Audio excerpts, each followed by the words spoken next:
S, this is for you. நம்ம லைஃப்பில் நிறைய ரிலேஷன்ஷிப்ஸை மிஸ் பண்ணுறோம், தெரியுதா?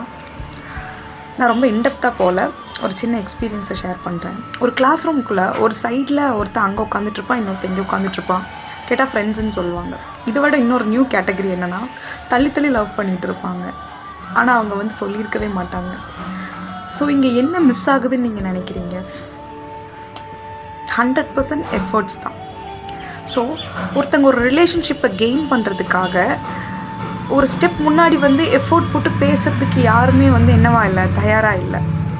ஸோ எந்த ஒரு ரிலேஷன்ஷிப்பை நீங்கள் கெயின் பண்ணணுன்னாலும் உங்களுடைய 100% எஃபர்ட்ஸ் வந்து ரொம்ப முக்கியம். ஸோ 2 கையும் சேர்த்து நம்ம இப்படி தட்டினா தான் என்ன வரும்? சத்தம் வரும், கரெக்டாக? ஆனால் இங்கே ஒரே கையை வச்சு இப்படி தட்டிக்கிட்டே இருந்தால் என்ன ஆகாது? சவுண்டு வராது. So this is applicable for every things in our life. Okay.